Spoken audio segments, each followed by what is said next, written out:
Yo, what's going on, y'all? This is Plainly Bitcoin. This is the place where you can get Bitcoin news very plainly and not complex.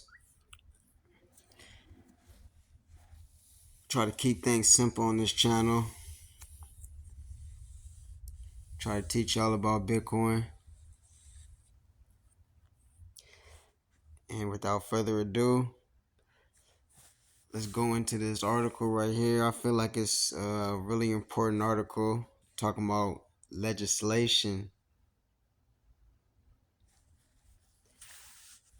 Legislation and regulation it really hasn't manifested really in the US yet, but now it is, since all the big institutional investors are now investing, coming in Bitcoin. So now they have no choice but to speed up the process a little bit because they've been lagging. Bitcoin and cryptocurrency is like 15 years old, and they've really been hesitant on making any real regulation.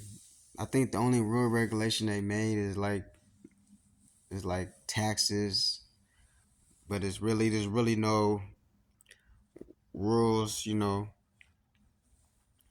on on what crypto companies can do, and they do that because they try to slow down the process of innovation.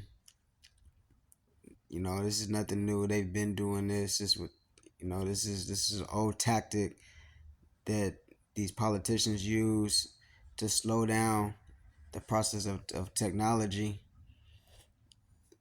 so they could, keep money in the old companies' pockets.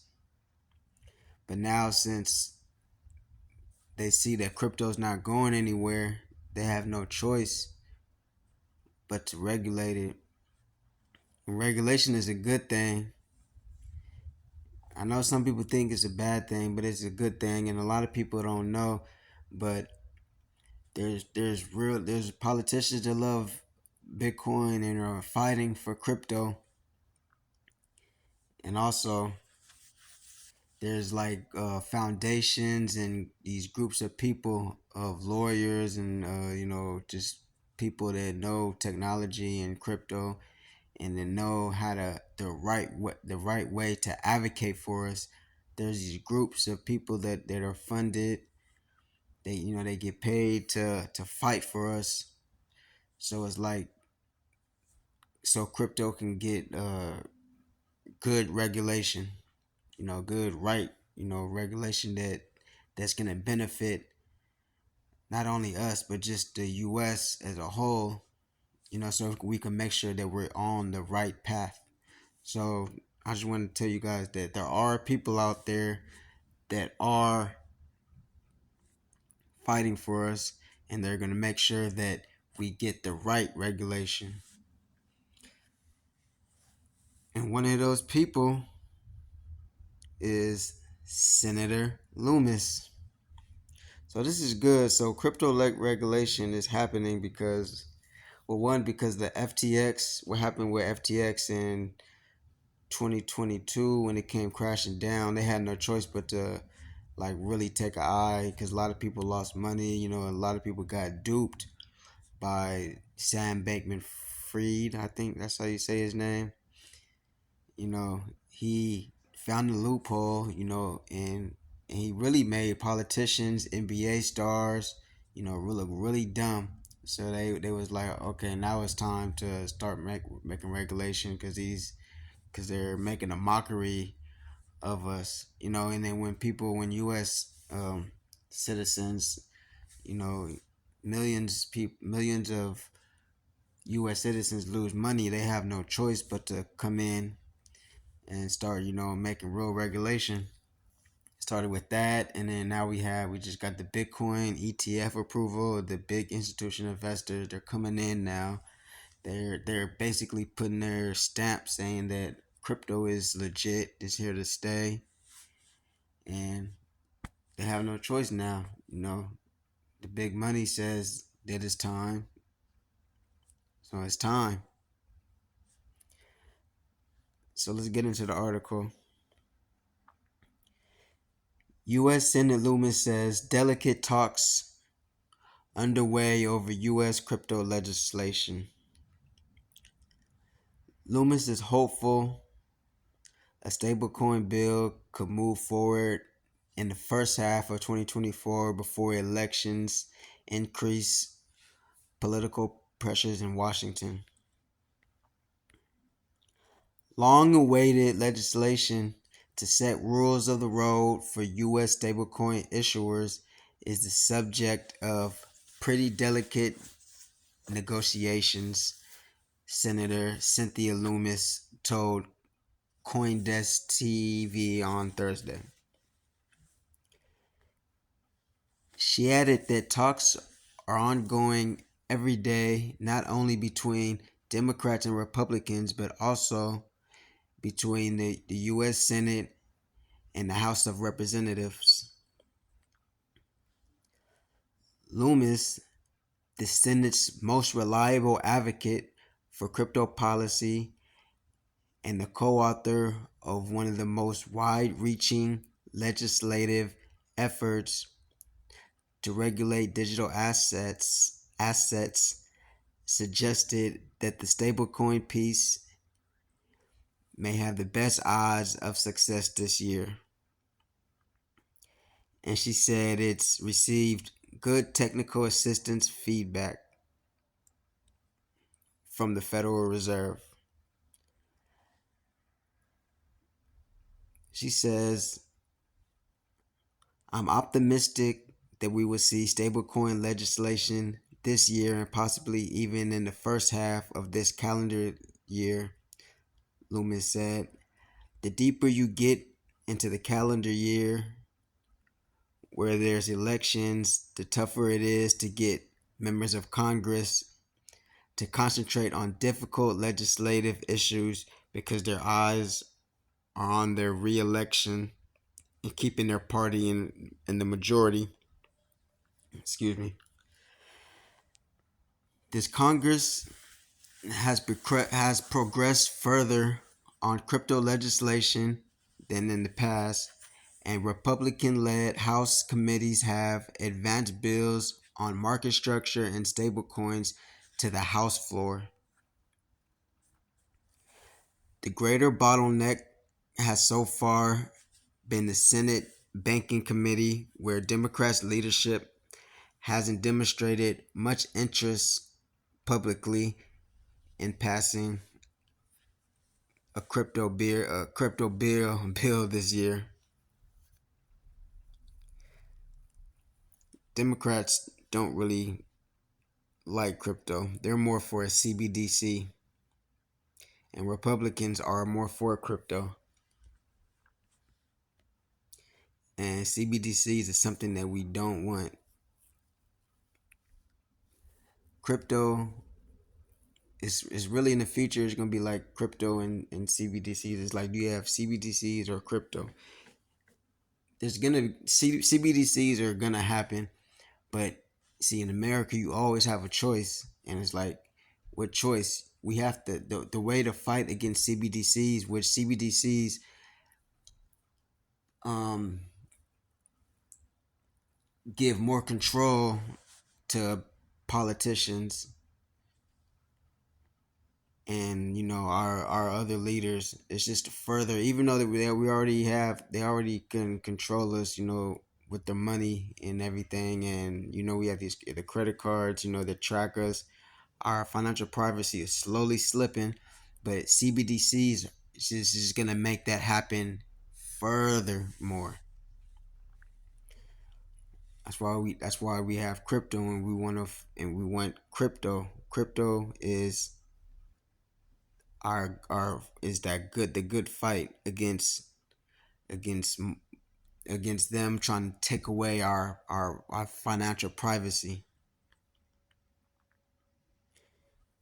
Because with CBDCs, people say they're gonna be able, in the future, they're gonna be able to, you know if you do something bad, just like in China. Oh, I don't think. I should be saying China, but and out there in the far east, like they have their CBDC right now, and they have social credit. If you do something bad, you say the wrong thing, they could just cut your money supply off, which is, and we do not want that to happen, because you might not think that can't happen. It might not happen in our lifetime, but it will happen to our kids. Okay, let's go on with the article.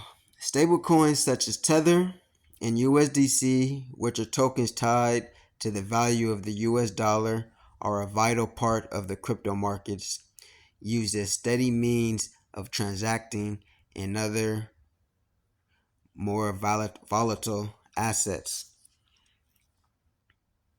Some legislative efforts have approached the finish line in the past few years, with Democrats and Republicans lawmakers finding common ground on regulating the tokens. But one of the key sticking points has been the role of the feds or the states in overseeing issuers. So that's where I was talking about earlier. Like they haven't really made any real regulation. There's no real rules. There's these rules oh, we have rules. The rules that they have, there aren't really rules. There needs to be more regulation. We need more. Loomis, a member of the banking committee, said the current stablecoin debate is a pretty dynamic discussion, and we're not there yet. But she added, there really is light at the end of the tunnel. In recent months, House of Representatives, oh, I'm sorry, in recent months, House Republicans have been aiming towards floor votes on multiple crypto bills. They got close to votes last year before the Republicans battles over the Speaker of the House job, and the party's budgetary debates got in the way.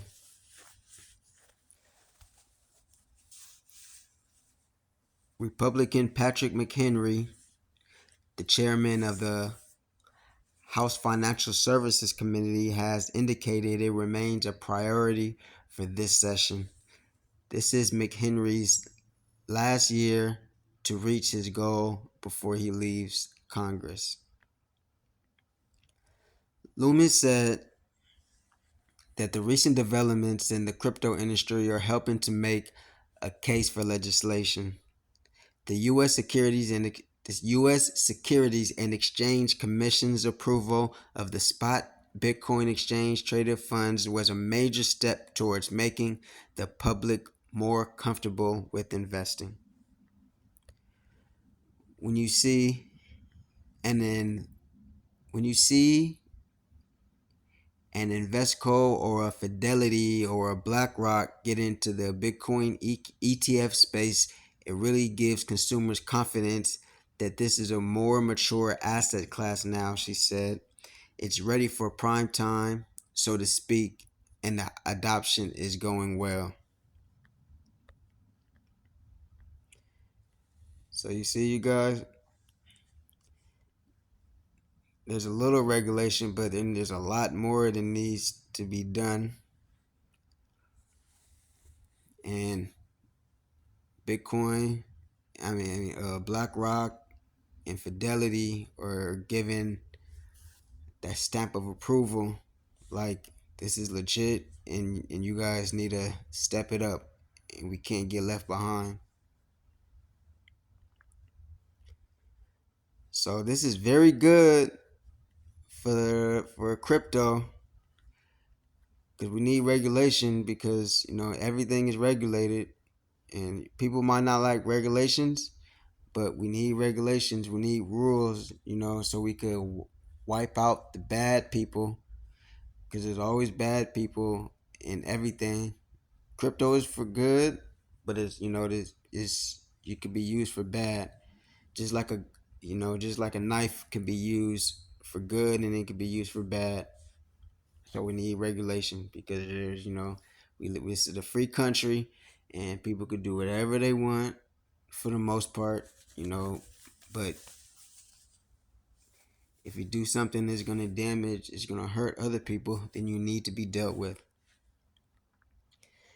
You know, this is very good. This is very good, and this just lets you know how early we are. Like, there's no crypto legislation really yet. You know, this is just to let you know how early we are in the game. Like, you might see that Bitcoin's price is above 40,000, but you know, we're still early. It could still go a lot higher. The reason why Bitcoin's price is so high is because it's not that much supply. You know, it's supply and demand. There's a lot of demand and not a lot of supply. So that's why the price is so high. You know, you guys, so you know, Bitcoin's price can go a lot higher. People are saying it could one day be worth a million, 10 million. Bitcoin is going to be the new monetary system. The monetary system that we have right now is done. It's a wrap. Like, they have y'all thinking that everything is cool, but everything is not cool. The system right now that we have is broken, and we can't have we can't just have like another. My bad, y'all.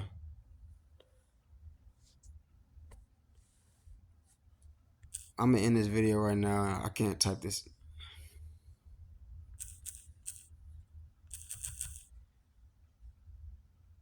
I'm not gonna type in my password on the internet. But maybe I have to. So I gotta end this video.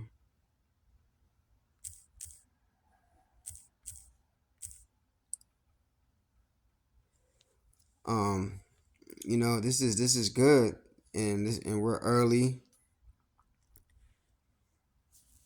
and ooh, coming up on 17 minutes. This is a long video. All right, y'all. I'm gonna wrap it up. Thank you guys for listening. This is Plainly Bitcoin, and I'll see you on the next one.